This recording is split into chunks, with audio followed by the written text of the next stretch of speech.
Saludos cordiales, queridos hermanos, que la gracia y la misericordia del Señor nos bendiga y nos guarde siempre. Les saludo a su hermana en Cristo, Jorge Isaac González Marín, salesiano cooperador, y vamos a hacer una pequeña reflexión sobre la liturgia de la palabra de este día lunes 30 ya de marzo, y un lunes muy especial porque sería lunes santo. Como pueden ver en el decorado del video, retomamos el color morado, porque tenemos que tener en primer lugar presente que, si bien es cierto, ya estos días tienen un nombre específico, lunes santo, martes santo, miércoles santo, seguimos incluso viviendo el tiempo cuaresmal. Recordemos que la cuaresma culmina en la tarde del jueves santo, cuando empezamos a celebrar la misa vespertina de la Cena del Señor, que es una introducción a lo que es el Tríodo Pascual.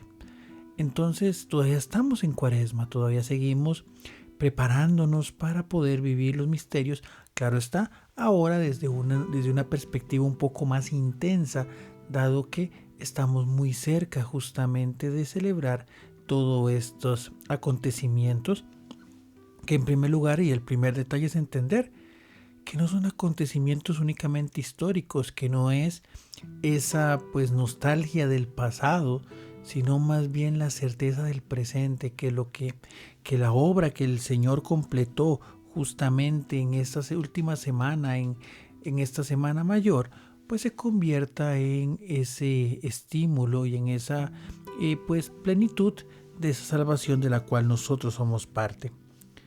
Dice que el texto del Evangelio de hoy es tomado del capítulo 12 del Evangelio según San Juan, versículos del 1 al 11. Dice así: 6 días antes de la Pascua fue Jesús a Betania, donde vivía Lázaro, a quien había resucitado de entre los muertos.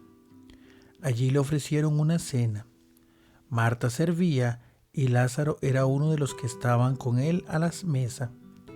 María tomó una libra de perfume de nardo auténtico y costoso, le ungió a Jesús los pies y se los enjuagó con su cabellera.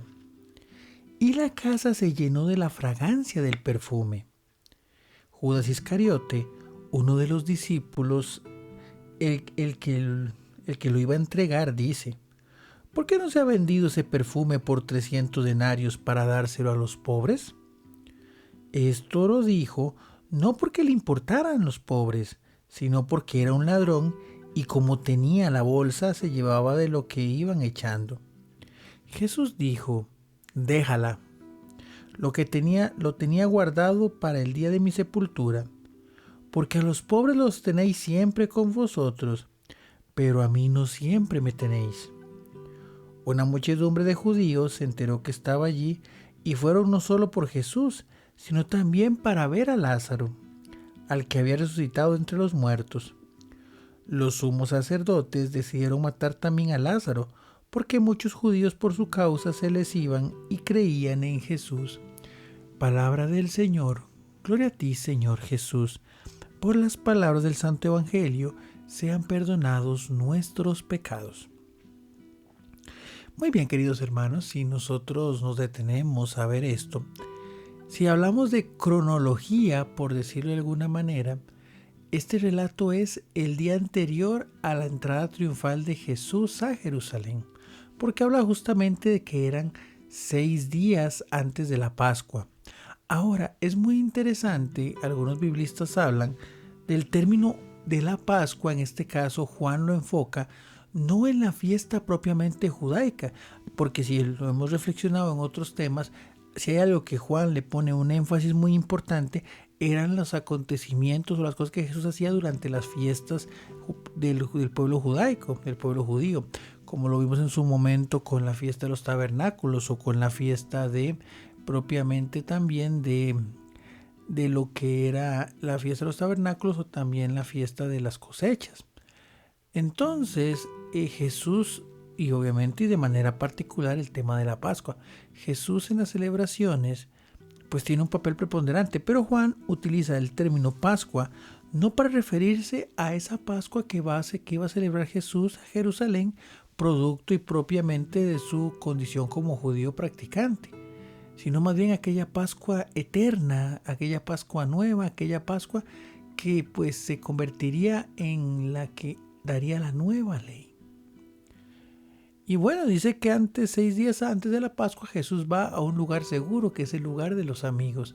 En este caso de María, de Marta y de Lázaro, quien hace poquito también ya había cometido el milagro de su resurrección. Vean qué interesante, por otro lado, cómo las cosas van haciéndose nuevas desde el sentido interior, aunque tal vez exteriormente sea lo mismo, porque ya la presencia del Señor ha hecho su obra. De hecho, vean qué interesante cómo especifica que Marta seguía siendo aquella mujer diligente que seguía el servicio de las personas que llegaban a su casa. Ahora, en Marta, a diferencia de textos anteriores, no visualizamos o no encontramos ese enojo, ese fastidio de saberse o de creerse sola ante tantas labores.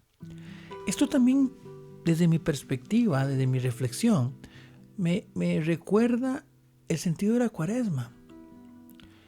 Es esa invitación a superarnos en nuestras realidades cotidianas con el objetivo de ser alguien mejor.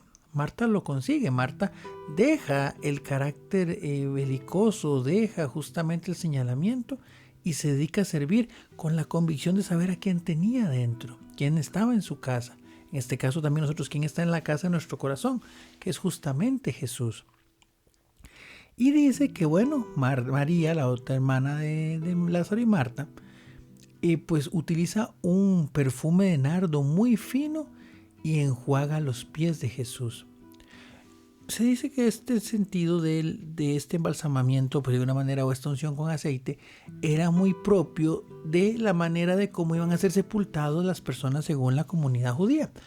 Que esto pues anticipa ese momento, porque Jesús no tiene tiempo de ser embalsamado, de ser pues cubierto con los olores y perfumes propios de la tradición, porque Jesús muere tarde de viernes, que ya por sí era un día muy, muy importante. Aparte de eso, era el preludio de un sábado que era sumamente valioso, porque era el sábado de la Pascua. Entonces, en ese aspecto podemos comprender que este sentido o esta acción que toma María también era como un anticipo de que Jesús verdaderamente iba a ser entregado.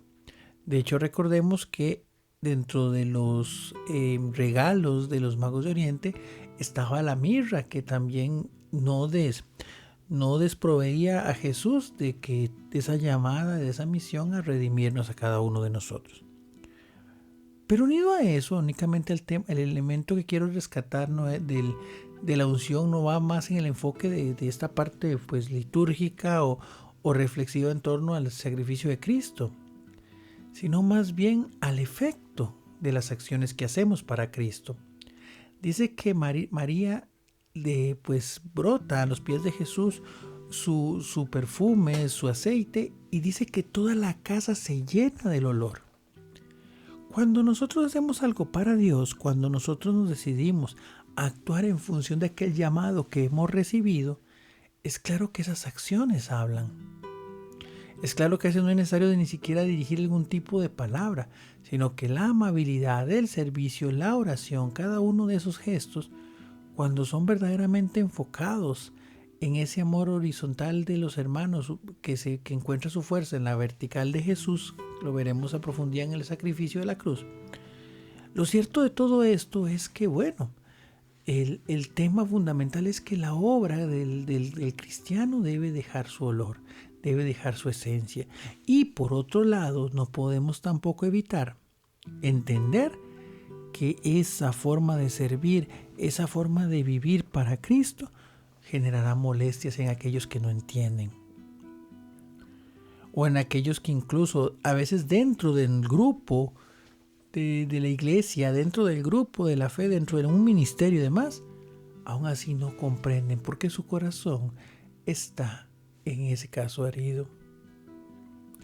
Entonces, vean que como el Judas, que bien es cierto, andaba con Jesús, vio los signos y demás, él se preocupa más por la parte económica. Bueno, el texto hace una aclaración también que él pues tenía ciertas conductas deshonestas, que es otro de los temas que también aprovechando este tiempo de Cuaresma debemos pedirle al Señor el manejar nuestros impulsos, que incluso no solamente requiere o no podemos llevarlo únicamente a un extremo desde el punto de vista físico o sexual de hombre y la mujer.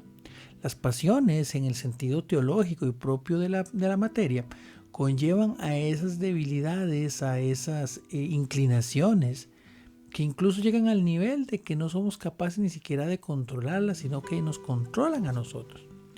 Entonces por ahí tenemos que comprender toda esta parte de cómo se nos invita a reflexionar sobre cómo nuestras acciones, nuestras actividades deben de dejar una huella y que generarán controversia y que generarán problemas. Porque sí, porque no estamos en esa sintonía, porque no estamos viviendo para el Señor. Que es lo mismo que ocurre, por ejemplo, con lo que es el tema de Lázaro, que ya Lázaro, como un signo, como una persona que refleja la luz y la vida que da el Señor, ya incluso se ven persecuciones e incluso como un objetivo de policial, un objetivo, pues por decirlo de algún modo, un objetivo de las leyes o de las superiores, pero sí que estaban alejados del verdadero sentido de Dios porque eran incapaces de verlo. Que ese es el punto en el que quiero cerrar. A veces nosotros podemos ser muy conocedores o tener un cierto estatus, pero es la apertura de corazón la que nos permite discernir e entender justamente el camino que Dios quiere para nosotros. El descubrir que ciertamente nuestros planes el Señor los valora, los ve, los cuida, pero por otro lado, el Señor es el que tiene el control total. Entonces, bueno, a veces eso es chocante como Lázaro, por ser un reflejo firme del amor de Dios, quiere ser perseguido, quiere ser silenciado, como hoy también ocurre hasta la saciedad. De hecho, sacudo las noticias, pues si nos da oportunidad haremos un comentario más amplio.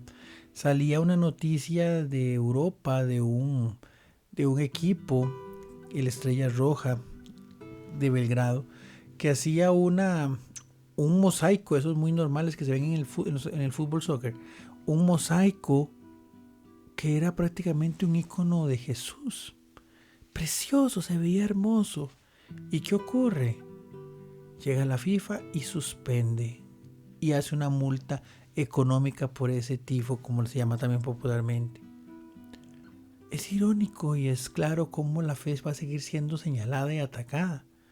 Cuando, por ejemplo, ese mismo señor, pues ahí no era capaz de vivir plenamente su experiencia de fe, pero sí se le impone, por ejemplo, a nivel de fútbol, lo que eran el perseguir ciertas ideologías, incluso reflejarlas a través de signos visibles. Entonces, hay que seguir luchando. Hay que seguir siendo testimonio, hay que seguir siendo luz, hay que seguir siendo sal, hay que seguir llevando el buen olor de Cristo. Porque la persecución estará siempre. Jesús lo mismo dice, a los pobres los tendrán siempre. Pero no se puede atender a aquellos pobres que son pobres materialmente, a veces pobres espiritualmente, a veces pobres de muchísimas realidades, si no nos hemos llenado del Señor. Si no somos capaces de decir, ok, Señor, toma control de mi vida, llévame a aquel que necesita. Porque al final todos y cada uno de nosotros somos pobres necesitados del gran amor de Dios. Entonces, que tengan un muy feliz lunes santo, que el Señor les siga bendiciendo y que recordemos que esta experiencia, este tiempo, es de reflexión, es de caminar con el Señor. No una memoria histórica, sino una invitación a interiorizar todo lo que Jesús ha hecho por mí y así ser cada vez más sal y luz. Que Dios les bendiga y que tengan nuevamente un gran día en el Señor.